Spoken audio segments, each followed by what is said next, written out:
What's up, y'all? Thanks for checking in with Callie. Please like, subscribe if you haven't. So, shout out to the Claw. Big game, triple double, put the Lakers to rest. Now, a lot of people are going to sit there and say that, Kawhi Leonard and the Clippers, beat them because, LeBron wasn't there, which is a damn lie. They've beaten them 11 straight times before this season. They beat them 11 straight times with LeBron being there, with AD being there, with other players being there.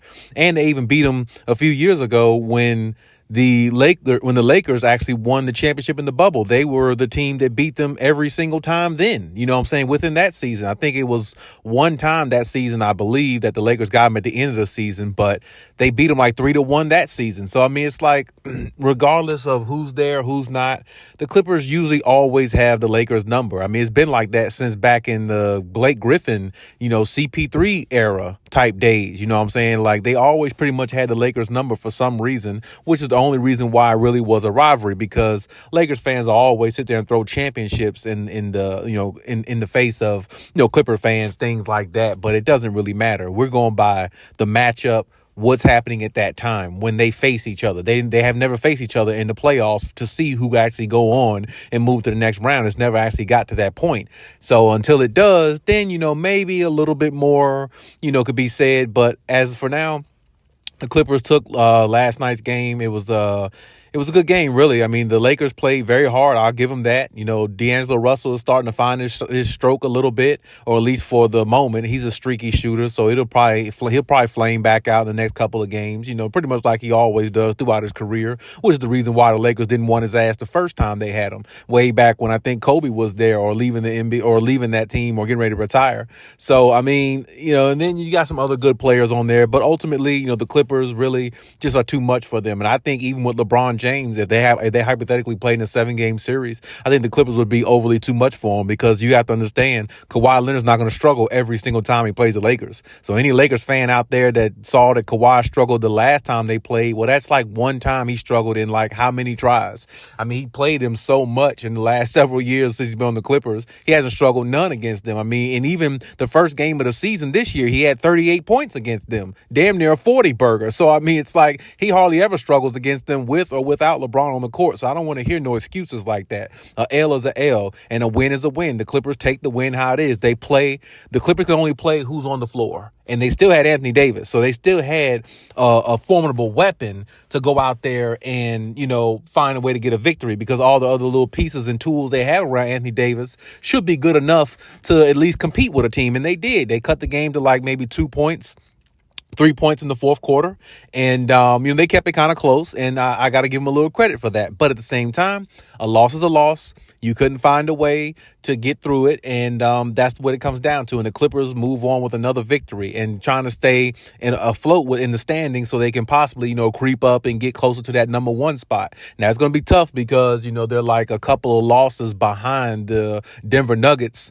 But even still, they still could find their way there if they just continually, steadily ascend, and I think they will, because like I said, it's just hard to stop the Clippers. It really is. I mean, you have to worry about Kawhi going off because he's the most consistent scorer, most consistent player that they have on both ends of the floor. And that's a problem on its own. And then if Paul George decides to show up, even like when he does, you really have a problem, because Paul George is streaky. He can drop 30, 40 any given night. He can drop 50 any given night, really.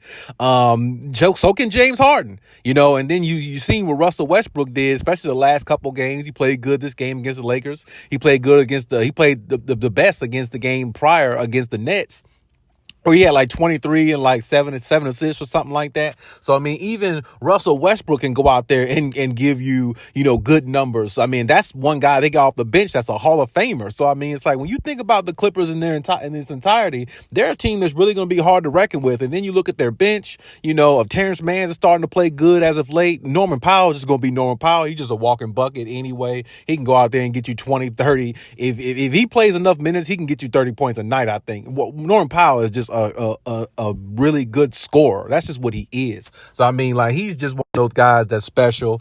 So it's like when you look at their team and how they're built and how they're constructed. I mean, and then on top of that, they got guys on the bench that they don't even play that can still come in and contribute at a pretty decent level, like PJ Tucker. PJ Tucker is not as good as he was. I said that before, but if you put him out there for about 8 to 10 minutes, can he make some things? Can he shake some things up on the defensive end? Yes, he can. So I mean, this team is very loaded in a lot of ways that other teams are not really prepared for. And any given night, you got to go against one of these 4-star players. They got 4 Hall of Famers, and good luck with that. You know what I'm saying? I would say to any team, good luck in a 7-game series. So the Lakers didn't experience anything that other teams in the NBA haven't experienced so far with the Clippers. So, I mean, definitely, the Clippers are extending in the right direction. Of course, they got a few more games against like teams like the Timberwolves and things like that. They definitely might want to, at least grab like 1 or 2 of those wins out of those, that little 4-game regular season series and before they go into the playoffs. And I think they play the Nuggets again, I believe also. So, I mean, yeah, so, it's definitely some substantial games coming up for the Clippers. But like I said, the way they're going and the way Kawhi is playing and the rest of the team is playing, shout out to James Harden. He had like a double-double, 24 and 10 as well, I believe. Like I said, they're just trending in the right direction. They really are. And I mean, if anybody thinks this team is not elite, they are. And the Lakers know that, and Lakers fans know that. They may not want to admit it, but they know this team is elite. And like I said, the victory last night, it might have been without LeBron James, but who cares? A win is a win. The Clippers take it and the Clippers move on to the next. They actually play Toronto next. So, I mean, that should be a win, but nothing's a guarantee. But either way, I like the way the Clippers are playing right now. I like the way Kawhi is playing right now. Shout out to him. Definitely should be a starter in the All-Star game, if you ask me. But of course, everything plays out the way it does. But good game. Move on to the next, and keep ascending.